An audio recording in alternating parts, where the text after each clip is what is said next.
It's How I Make Money with Andy Beadle. Ladies and gentlemen, my guest today is Randy Robida, who is the CEO of USA to Everywhere. And as probably people know, we sit and chit chat with guests a little bit before the show. One, so we can work out all the sound problems, and two, just to get to know each other. I think Randy and I have been talking for about 5 minutes, and my list of questions is now 6 times as long as when we started. So I'm excited to bring him to you all today. Randy is a guy who started the shipping business that he's got now. I believe you said out of your garage, right? So classic side hustle. And as we got talking, turns out he's got 2 other side hustles that he's turned into businesses, but the shipping is the center of his focus. So Randy, first off, thanks a ton for being with us. I know people appreciate hearing about things. Tell us how you got started, what you were doing with yourself when you decided to get into the shipping business, and how does a guy in Wisconsin wake up one day and say, I think I want to run a shipping company out of my garage, and then a few years later have 25 employees? I want to hear that story. Well, it was not that simple, and it's still not that simple. I grew up on a farm in Wisconsin and ended up driving truck for a company that doesn't exist anymore, Grable Van Lines. I was a mover. And then it was with United Van Lines, ended up being a sales manager at the age of 23 for a United Van Line agent, and then started working for a company called Mitsui, which is one of the largest traditional Japanese trading companies in the world. That really was a great learning experience because the Mitsui actually buys product and then handles everything from the manufacturer to the consumer over mainly in all of Asia, mainly in Japan, but all of Asia. So they were doing, we were shipping Unisys computers for them. And anyway, it was a great learning experience. And then I don't know exactly how I got from there through other things I had done. But when I was actually working for another company that where I started USA to Everywhere. And the first place we opened was Republic of Georgia. I had gone over there 6 times and had to convince the local partner to do it. But we had been shipping Honda auto parts for him, and I knew there was a need for other things. So I researched on the CIA fact book, which you really get down every time we open a place. I do the research on it through the CIA fact book, and saw that the Republic of Georgia, the average income was only $5,500 a year, but their gray market was 75% of the economy. So they had buying power, and it was true. We started that, and within 6 months, we were clearing a gross profit of about $160,000 a month. But the owner of the company that I worked for never liked that business, and really, I never understood it. To this day, I don't understand it. Yeah.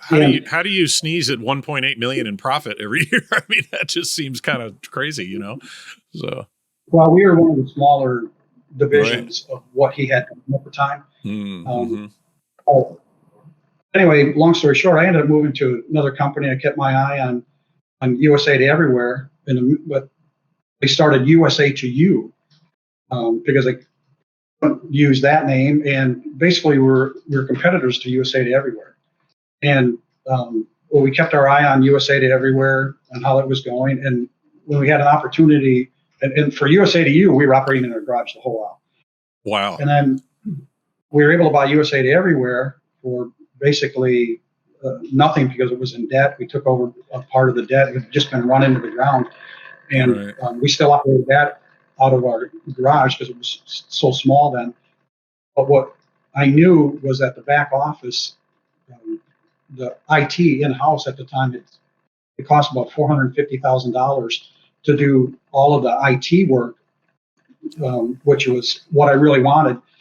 Right. Because our IT works from as soon as a customer signs up as a customer all the way to their invoicing through our warehouse, the tracking, everything. Right. It's a pretty robust system that we need to actually upgrade now because it's getting older and we need to simplify it actually. But so that's how that started. We were able to do that, and then we really weren't making any money on it. We were putting basically all of the profits that we had back into the business. Sure. Our son-in-law came to work for us, so he was the only one getting paid. And then my wife was working at Trader Joe's at the time. And when we hit a certain level, she was able to quit there and come work for us. And so it's been building and building to where now, actually internationally, I was adding up everyone who works in the USA Everywhere system, and there are actually about 35 people now. Oh, wow. Working in all of the locations. But that's stunning. I mean, yeah. Well, and I was going to say, there's two pieces to that story that really intrigued me. One, you came from a body of experience that's not, I went and got my MBA at Harvard and I was an investment banker for 3 years and blah, blah, blah. I mean, it's, hey, I know how things move across the planet. They go in a box, they go in a container, they go on a boat, they go on a truck, they go to a house, that kind of thing. And then it sounds to me like you took a look at Georgia and said, hey, wait a minute, there is a level of demand here economically that's not official, if you will, like that gray market demand, and that's not being filled. So really, to me, it sounds like you took this experience and said, hey, this is basic economics, right? There's demand available. I can be the supply. And, I'm a working guy. My wife works, we work, we're going to make this happen.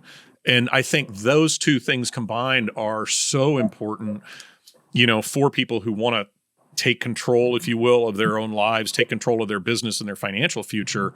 You don't need some Ivy League resume to go and run a business, right? I mean, you need to be smart, observe the world, and work hard. Yeah, and there is a luck involved. You can work as hard as you want on some things, but truly, we make mistakes every day. And it's a problem-solving thing if you're a good problem solver. But also, what I think what is real key is that at a certain point when you're having growth, it's hard to step back and be able to think strategically instead of getting into the everyday muck. And the reason I bring that up is because it's been difficult lately to sit back and think strategically and grow on some of the things that we've identified under growth that have been kind of languishing just because we're in a growth mode. And once you start riding the rocket's got a mind of its own to some extent. But we're also opening up USA to Everywhere shipping centers throughout the United States. We're starting up here in the Minneapolis area, but we are negotiating with the company that slow go, but they've authorized us to start opening here. But we could have 3,300 locations open by September, which will feed our international market.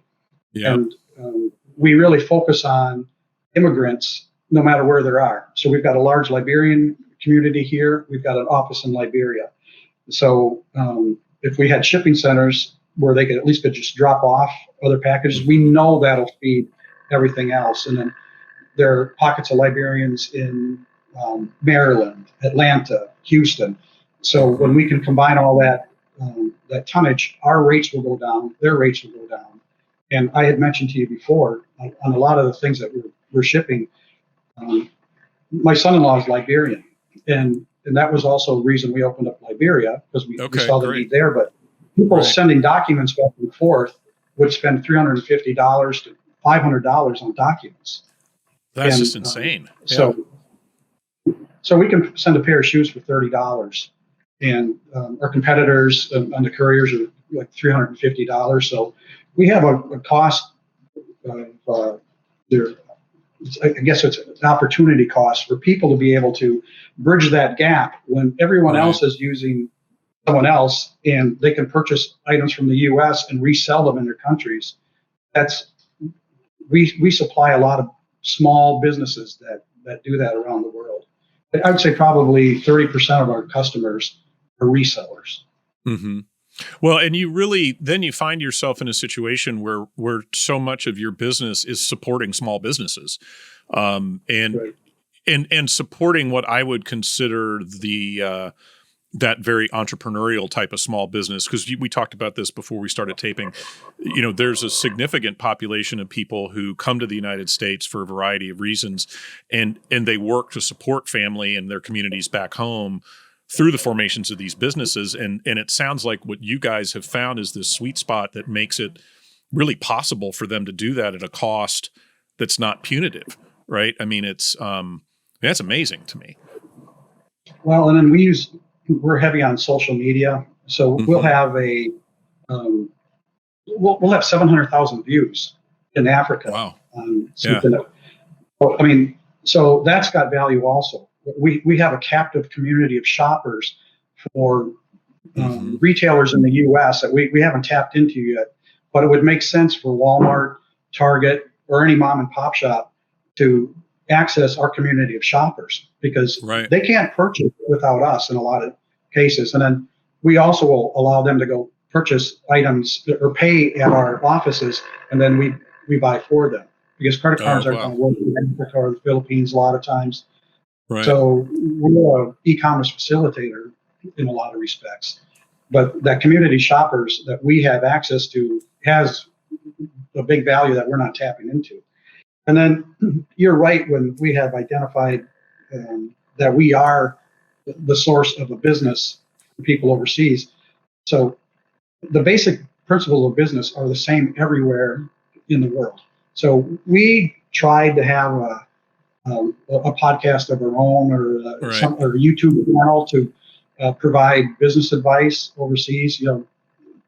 Saying that doing business in the U.S. is the same as doing business everywhere in the world. Of course it's easier here, Right. but you have to have capital, credit, But the the basis of business is the same everywhere in the world, and so we tried doing that just because we want to help our customers grow their business, which in turn will grow our business. But that Right. never really took off.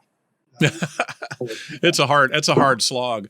Well, and I think it's yeah, also, it's so interesting because, I've got a number of friends who do business in China and do business out of Europe. And obviously, as a marketing company, we touch IT folks in, Ring of Fire, Eastern Europe, all that kind of thing. And I think it's so fascinating that, exactly as you say, the principles are very much the same.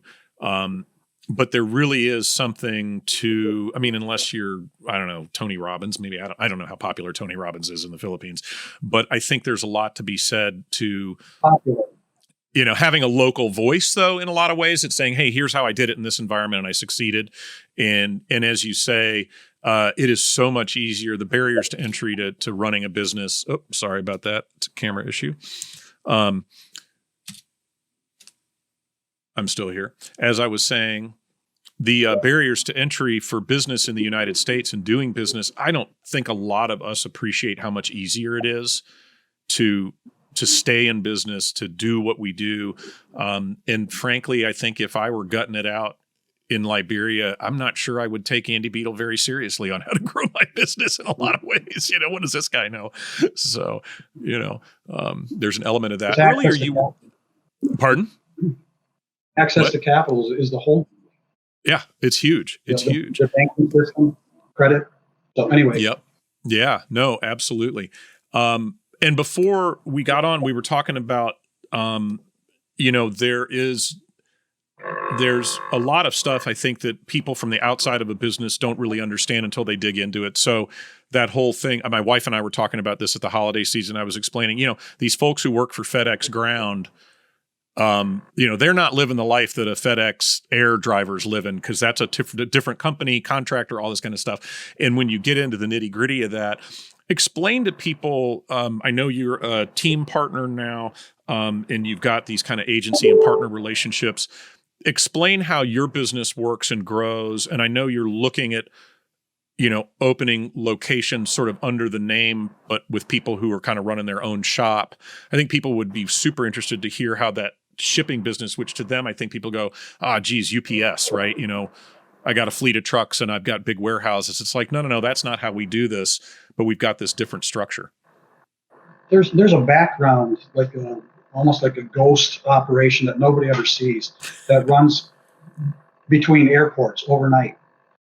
Minneapolis to Chicago overnight, Chicago to JFK overnight. So you have this network that's pretty inexpensive, and most air freight in the U.S. does not travel on a plane. Mm-hmm. It's overnight truck, and it's not with FedEx, it's not with UPS. DHL bought a company years ago called Airborne Express, and then basically bought them and then put them out of business. But Airborne is kind of what I'm looking to replicate, and that's the system that we're using. So it's this background network that nobody knows about, that's pretty much services freight forwarders, and but it's got a lot of capacity, and it will be able to move things just as quickly at about the same price. That's what the USA to Everywhere shipping centers is based on, that thing. And then internationally, we're doing you to everywhere, YOU, same type of logo, because Filipinos are all over the world.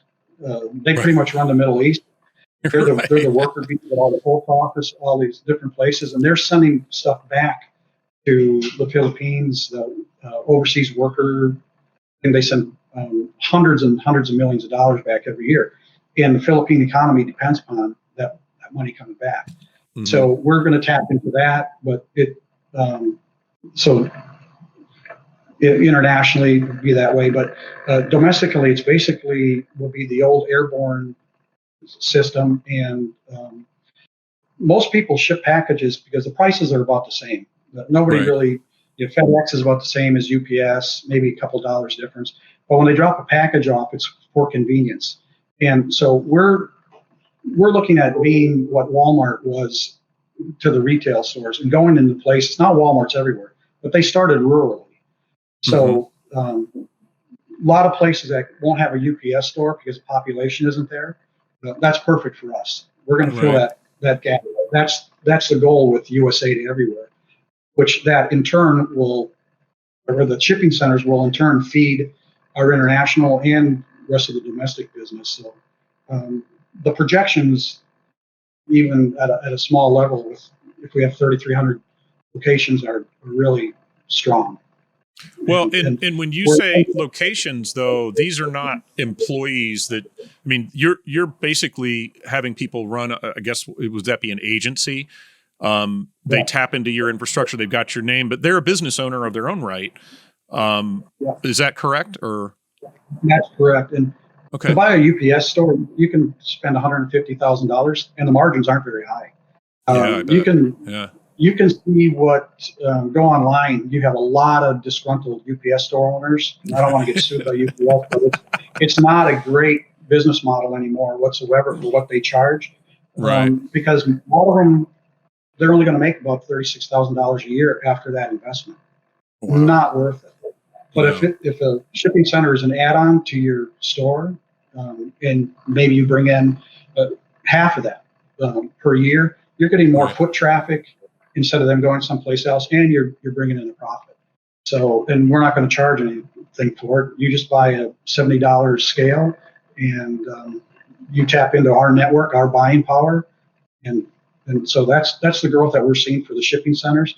But then internationally, and we spoke about this. I know you've got an international audience, and last time I was on, I got contacted by a lot of different people in different countries that we were not prepared, not in a position to be able to offer what we are now. But we're hoping to get people who are sitting maybe in Colombia and say, you know what, that'll work here, which I know it will. Yeah. Well, and you say that, I'm thinking, we're based out of I call it a little town. It's a 400,000 person market in Southwest Virginia, Roanoke. And you think about the shipping model that you've just described, and what comes to mind is, we've got friends. She runs a cleaning business. They're Colombian, and they're coffee roasters as well. So they're coffee importers, but there's a constant flow back and forth between their community, their town in Columbia, and here. There's a huge West Indian population in Roanoke. There's a huge Indian population in Roanoke, a huge, and it goes on and on and on. And if you then turn around and said, well, wait a minute, I'm not going to stand up a storefront. Instead, I'm the heart of a community centered around maybe a grocery store or a convenience store or whatever. Yeah. That owner has a counter and a scale, and it's like, hey, we're all part of this community anyway. And to me, that's that kind of, and what a weird way to say this. It is the weirdest example of what I will call buying local that I can think of, because I'm buying local to ship stuff across the world, but it's very community-based entrepreneurial endeavor, which I think is, A, it's the wave of the future, and B, not to speak ill of big companies like, the UPSs or the Amazons of the world, but it gives people control over their own destiny in a way that you're not going to get running a UPS shop for $36,000 a year. You're just not going to get it. So that's a pretty powerful, I think, inducement to look at the model. And definitely as part of the show notes, we'll make it possible for people to get in touch with you for those kind of opportunities. One thing that, from my personal standpoint, we're in marketing. We've done a lot of work in higher education. There are few things I loathe more in the world than doing work for a state university or college.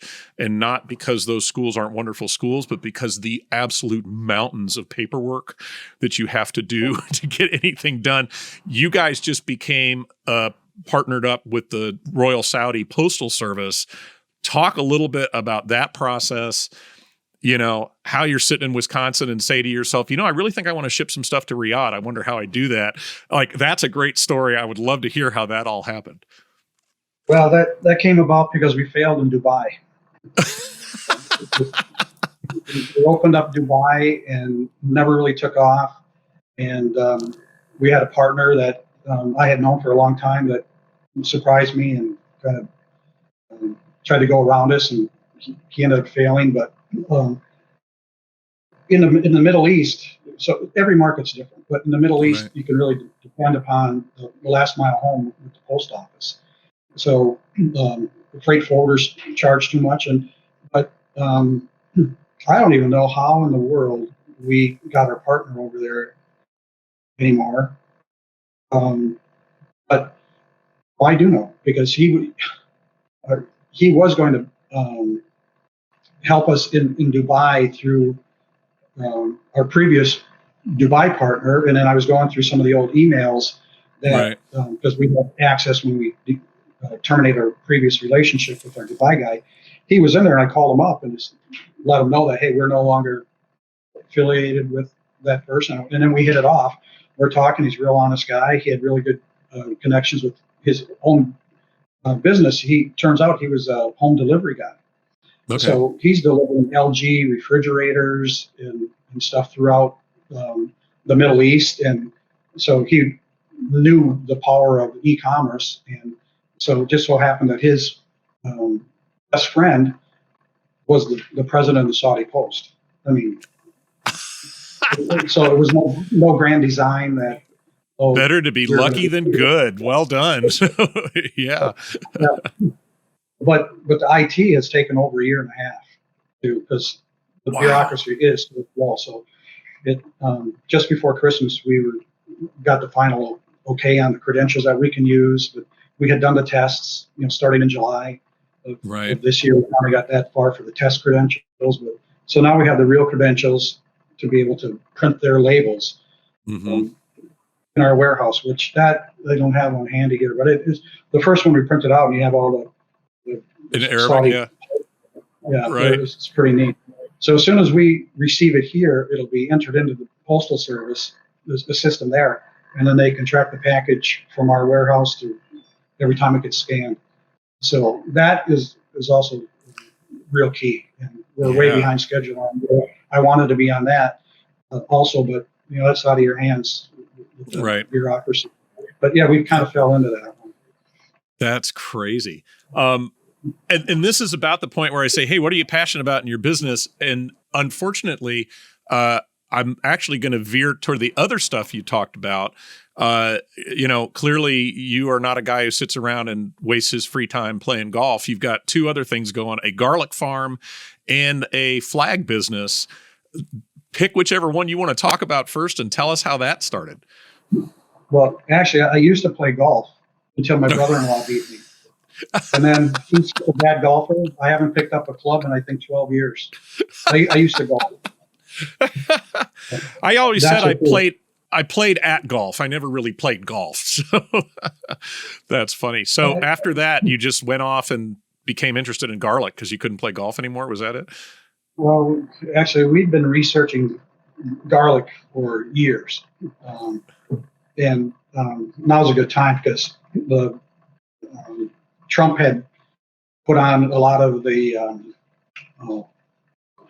duties against China. China right had flooded the U.S. with garlic. And I used to drive through Gilroy, California for years when I was a truck driver. And that's the garlic capital of the U.S. They had garlic festivals and at Gilroy all the time.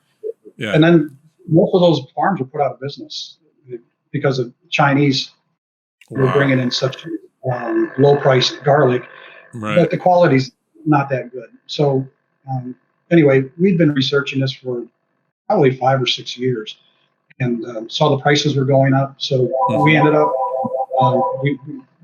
buying 4 acres and we planted, I think, a little over an acre this fall. So up here you planted in late end of October, early November, and the harvest should be third week of July. So we've got 12 or I can't remember how many, maybe even up to 18 varieties. I know it's at least 12. It's things that you can't. It's more of a gourmet garlic. Sure. So we should be able to charge more for it and stuff. But that's my long-term plan is when we sell everything, and I have no desire today or tomorrow, but someday that's going to be what we'll be doing. So identify the niche. That's the thing I'm good at is identifying niches and even niches within them. And with the flag, it's great. Great wood flags is our internet or website for that. But I just like making flags. We kind of got into it. And my oldest son was in the Army. I made him an Army flag, burnt it and stuff, and I gave him one. And some of his buddies saw it on Facebook, and I started making more. And I couldn't charge for those. Right. And, no, I hear you. I just like doing it. But that's a plan. I have a plan to market that also. That's great. Well, and let's talk about. That's a excuse me. You hear that business advice a lot, and it is once you start a business, it's scary advice to take because you're kind of doing anything for everybody who will pay you. But you mentioned, I'm good at finding a niche. In fact, I'm good at finding a niche within a niche and then working that. Talk a little bit about that mindset and that idea, because I think it's something that you hear thrown around a lot, but there's not a whole lot of discussion about what exactly that means. I've spent enough time thinking about shipping and logistics worldwide that I get where you're coming from in terms of, okay, you occupy this niche in the shipping space. But if somebody's thinking of going into business, I would recommend, and I think you would recommend, hey, find a niche or a specialization that you can understand from top to bottom, find an opportunity in, and then run with it. How do you go about identifying that stuff and then deciding that it's worth pursuing? Well, you read a lot, and you come up with about 50 bad ideas before you find one that's got a little bit of merit. But the fact is, unless you are really well funded, there's no way you can go up against FedEx to go toe-to-toe to be a courier company against them, or UPS, or any big thing. I mean, like Amazon. How do you go up against Amazon? Jet tried, and they really failed, but then Walmart bought them mainly for the community of shoppers that started there. And that's a key term that's in retail right now, the community of shoppers and cross-border e-commerce. So our niche is cross-border e-commerce. And that's what every retailer is trying to get. You can expand your sales and not have to go and have a footprint in another country. Right. So any retailers out there, give us a call. We do have a captive community of shoppers that are serious buyers. 11% of our customers purchase every week. We ship every week for 11%, and we've got thousands and thousands of customers. Wow. Yeah. And when we do social media and we get 700,000 views in Africa, you can't tell me that a Target executive is sitting there thinking, how are we going to get that customer in Kenya or Lagos, Nigeria? Right. That customer's there. And that would just be found business. I'm sorry, I got to shut this off. Oh, yeah, you're fine. But so that's the niche within a niche, because even the cross-border e-commerce, when we go up against Amazon, we run tests that in Lithuania, if you bought a pair of Nikes from Amazon, but it was delivered to you from the warehouse in Germany, by the time you add up all the value-added tax on it, it's $60 more than if you buy from the U.S. and we ship it directly over there. Because you don't pay any duties or taxes if it's personal use. Right. And, so if you buy less than 10 pair of shoes, it's personal use. Right. So everybody knows the loopholes in these countries better than we do. We get educated all the time about how much value we can send before it gets taxed. So you can have your items held in our warehouse. If you buy 6 items and you're going to go over what your duties would be, they'll tell us hold these 2, so they can just go online. When we scan it, that just gets put on our hold shelf, and then next week we'll ship that. So there's always a loophole. Yeah, I think that idea of finding the niche is so interesting because there are so many ways to find them. And you've mentioned some great stuff. When I got started in business, I'd been a university professor, and there are a number of things that are really lousy about being in the academic world. So I was not sad to leave it behind, but started out serving that market in terms of marketing. And then from there, we saw an opportunity, my business partner and I, we built an email service provider, kind of like a MailChimp or a, Constant Contact and so on and so forth. And you've told a similar story. I had experience in moving things at its most basic. And then I understood the infrastructure that supported that internationally and went, hey, wow, there's an opportunity here. And then you get better and better at sniffing for those opportunities. And really the garlic piece works the same way, right? I used to drive through the heartland of garlic in the US and I just watched it go away. And I eat garlic all the time. Now that there's, this balance has been shifted, hey, why don't we go into the garlic business? So I think there's a level of paying attention in some ways that almost trumps having deep experience in a field. If you're willing to go make mistakes, you're willing to try 50 things so that one sticks, then it's a matter of, okay, well, how do I take my experience and apply it to something new? And that's something that, I really like about how you've described the growth of your business and these kind of other offshoots. On top of that, I guess I do kind of see the notion of saying, hey, we're exploiting a loophole in this shipping stuff. On the other hand, you're also providing access to really for people to essentially have access to capital they didn't have by not having to pay these punishing and essentially ridiculous fees, and to my mind, I think that's a good thing. And finding that, I would call it a captive market. I like community of shoppers better. It sounds so much more gentle. But Amazon is never going to trump the going into the grocery store, the convenience store, or the kind of walking around shopping that gets done in much of the world. And having the ability to have you be a point of receipt and sale there, I think is a huge advantage. That I don't, that would be a completely different change in model for them. What are they going to do? Put Amazon lockers all over Manila? I mean, that seems unlikely. Possible, I guess, but.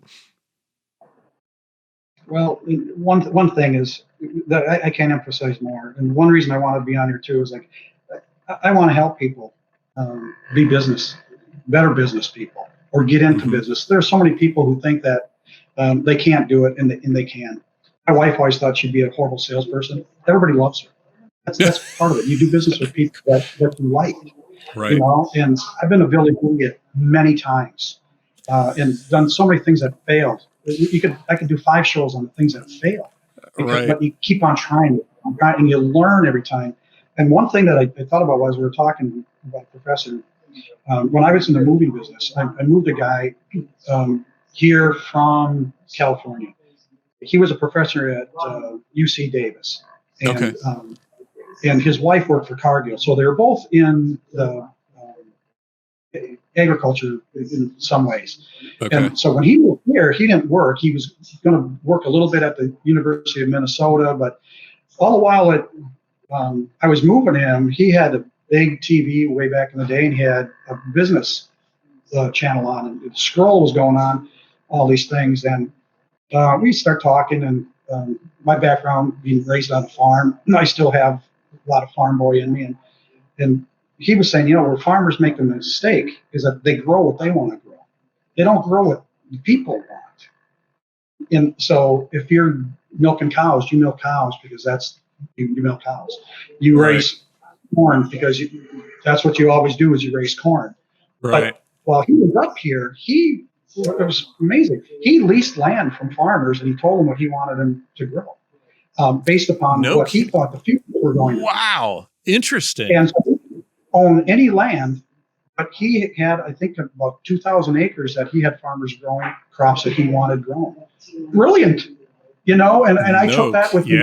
Like, what a great, I learned more from talking to that guy for half an hour.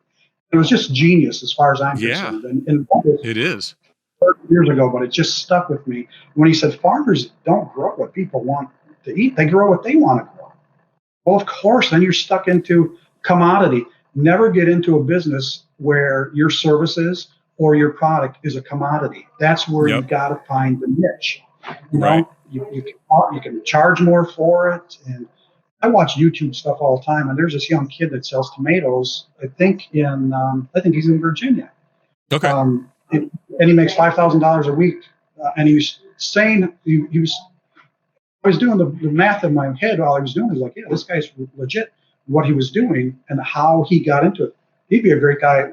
I absolutely will find him. It was fascinating. 21-year-old kid, and he had his numbers down. Which, if you look on Shark Tank, they always say, "What are your numbers?" And if you don't know your numbers, you're pretty much sunk. But, exactly. But I mean, you can learn from everybody, and that kid had his numbers down, and he's making $5,000 a week growing tomatoes. Well, and I think people don't fully understand, everything you see, everything you touch, everything you encounter during the day is somebody's business, right? We are not living subsistence lives in the forest, finding acorns every morning. Somebody made your mailbox, somebody made the post that it's on, somebody else made the numbers that you stuck to it.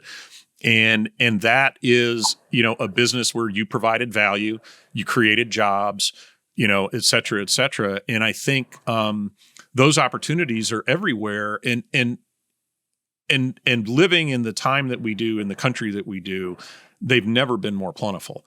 The ability. When I was in college, if you had said, "Hey, you're going to meet 29-year-old guys who just flew to China to get a product sourced," I'd have looked at you and been like, "You're out of your mind." I mean, the wall in Berlin had not fallen, So it's an amazing time, I think, to go into business, and an amazing time to find those opportunities. And when you can find those values, even in a field like you have that's heavily commoditized, you still have the ability to create a very healthy profit margin by providing that super focused service to a community of people who are very active, right? 11% every week. That's insane. And I look at it this way too. During COVID times, government's telling people who had essential jobs and who didn't have essential jobs.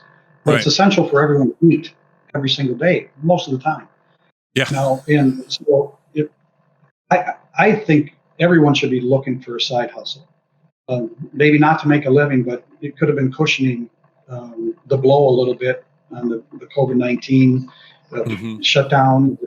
Um, but that's the other thing is some of the companies that we're dealing with, if they open shipping centers in their facilities, they can't be shut down. You're Right. automatically an essential business. That's a big selling point that we're bringing up to them. That Yep. the government's not going to be able to say that you're not essential because you're a shipping business. Right. So, Right. No, and that's huge. And I think it's hard. I think this year was a wake up call for a lot of people, whether they owned a business or had a skill and then got laid off and are like, hey, well, wait a minute, I could, I can parlay this into something. And I hate to see what drove so many people to kind of looking out for themselves for a change, but in a way it's refreshing to see literally millions of people go, hey, wait a minute, this big company is not here to take care of me. I'm here to take care of me. And I live in a place where starting my own business is possible in a way that it's not possible almost anywhere else in the world. And I'm going to take advantage of that. So it's something that, we get excited about. We work with a fair number of startups, and not Silicon Valley startups, but people who are going into a business, they've got an idea, and we kind of help them along. So we've been privileged to watch a lot of folks take a dream like that. All of us collectively be the village idiot a few times and then go ahead and turn it into something. So I couldn't agree with you more. I do want to respect your time. We have two big questions that we ask at the end of every episode. I'm going to ask them of you now. Number one, if you could have a meal with any living public figure, who would it be and what would you eat?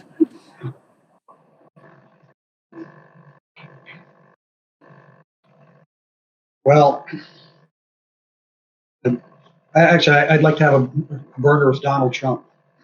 All right. It's probably not a popular thing to say, but um, he has done so many things right internationally, and that's my whole background all the while. Sure.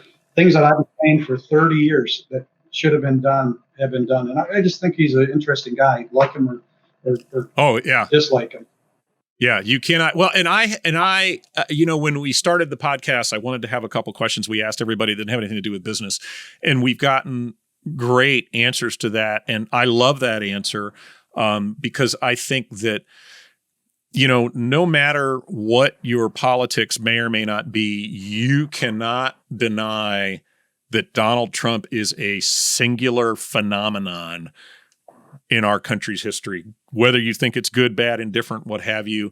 And it's to me extremely interesting to look at, the public persona that he projects in all of these different arenas where he has been a public figure, right? I'm the real estate mogul, I'm the deal guy, I'm the apprentice guy, I'm the business guy. Trump has this persona that he projects into all these different arenas where he's active. And, like him or hate him, his record as a president to me is absolutely fascinating, and especially on the international stage, and it's funny. A buddy of mine was talking about him. We were chit-chatting about Trump, and he said, yeah, and my friend's a lifelong Southerner. He grew up in Richmond, lives here now. He says, yeah, the thing about Trump is he just reminds me of everybody I know from New York. And, nobody really likes New Yorkers. I was like, well, that's a blanket statement. But I think it's been fascinating. So, yeah, having a burger with Donald Trump. Well, now I have got to ask, do you have a particular burger in mind? Is there a burger joint that you would hit up with the Donald, or just any great burger anywhere? Any grilled burger. Just a good burger anywhere. I love it. Yeah. Yeah. So polarizing figure. I think, to have, if I were to have a meal with Donald Trump, the one thing I would want, is I would want to have it in a locked, soundproof room with the agreement that nothing that got said there ever left that room. Because I just want to just ask, who are you really? Right? Of all the people that we've seen Donald Trump be, like, why do you get up in the morning? What keeps you going? It would be I would love to talk to Donald Trump when he did not feel the need to perform for people, if that makes any sense, Well, he's a fighter. I mean, Yeah. most people would have broke. He doesn't give up. Yeah. Fascinating. I love it. Great answer. Absolutely great answer.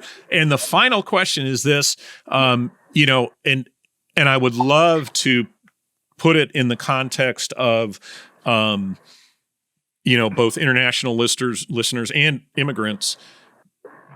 If you were to give somebody one piece of advice, because they came to you and they said, hey, Randy, I'm thinking about going into business, kind of, here's my idea.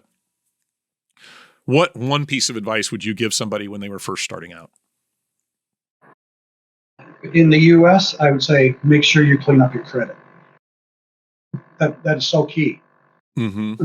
And there's ways to do it that aren't going to take very long, but it's almost impossible to really grow without having either access to capital or good credit. Mm-hmm. Either way. So that's one of the things that with us we don't owe the bank any money. We pretty much are everything that comes into it will be we'll put our rent or yeah, I mean anything. We lease a vehicle or two for business, Right. trucks, vans, things like that. But um, just pay that. Servicing debt is the biggest Oh, it's painful. downfall. Yeah. You can have Yeah. the greatest idea, but really um, staying on top of the finances, and that's a lesson that took me a long time to learn. Um, but it's key to being able to grow your business. Well, and I think there's a balance between understanding that you have to spend money to make money. That's true. But having a really solid balance sheet, having good cash flow, and not having a lot of debt service, when in my first two businesses, our bankers literally honestly called us several times a year and said, would you please go buy a building? Like we would love, right? Because we didn't have any debt. We had great cash flow, and it was a wonderful, solid business. We already had room to grow.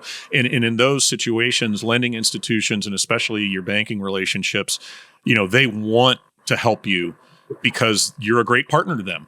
You're a great place to put money to work when you're willing to do it. So yeah, I think having good credit is super important, and it is something that gets overlooked. But Sorry. don't live off of your side hustle if you can. We never Right. touched side hustle. Yeah. We didn't look at that as income. That's why we built a really good base with the side hustle, and then it's grown to what it has. But I mean, Mm-hmm. when you look at it, we've had a significant growth in the last 2 years. And what we didn't cover was I got hit by a car, so that set us back. I couldn't get out of bed it's kind of big, but I couldn't get out of bed for 6 months. No kidding. Oh my God. Yeah, not kidding about that. And yeah, a guy never touched his brakes, hit me about 65 miles an hour. I think he was just texting or something. I was at a stoplight, but so that really set us back. But and that really, gee, I'm missing a big part of the story. I was working for another company. I lost my job because I couldn't get out of bed for 6 months. So the side hustle, fortunately, had a decent base. Right. Then we were able to live off of that, and then it was one of those things where now we got to grow this. Yeah. What are you going to do? Yeah. You essentially had the ships burned for you. Yeah. I like that. We're what was the last thing? Well, actually, I got hit by a car, and then. Well, in a way, I gotta say that the fact that just gets dropped at the end is terrific, because what it says is, hey, I had a job, I worked for somebody else. I had a side hustle that was our business. It was doing what we were reinvesting in that. We were growing that. We were making sure it was healthy. And then I had a catalytic event, that said, hey, I'm going to go do this full time. Sometimes that catalytic event is you see a movie that inspires you. Sometimes you get hit by a car at 60 miles an hour. So, but the fact that to you it was like, oh, well, that happened. Then I was in bed for 6 months. I just had to keep going. Wow, what a story. That is crazy. I cannot thank you enough for being on the show. Again, I one of the things that is the most gratifying about talking to our guests is it has been my experience. Everyone I know without fail who has owned a business that they've started themselves and owned it for several years, is incredibly generous with their time and their advice in helping others, because we are people who see the world as a place full of possibility. Certainly there's competition, but I always look at things and I go, hey, there's always room for more. If somebody comes to me and says, hey, I want to start a marketing company, I'd be like, well, I think you're out of your mind. But, there's always room for more in whatever niche you're in, because as you've noticed, you find a market you serve that market well, then you grow and iterate. So, obviously you're in the same, of the same mindset. So sharing this stuff with us is absolutely fantastic. We had a guest on. His episode will actually air this week. He's part of a restaurant group who bought the hydroponic farm who was growing their greens earlier this year. So I will let him know that there are 12 varieties of heirloom garlic coming up in July in Wisconsin, and have him get in touch with you. So, but yeah, they supply all the greens for their restaurant on their own farm now, so it's a similar, it became cost effective to do that. So exciting stuff. I thank you for being on the show. Hope you have a great day. And if you got a walk off, let us have it. If not, you can get back to shipping things all over the world. All right. Thanks for having me. All right. Have a good time. Take care. Thanks for joining us. You can find contact information about our guest in the show notes for this episode. This has been the How I Make Money podcast by Brand Distillers. To learn more, visit branddistillers.com.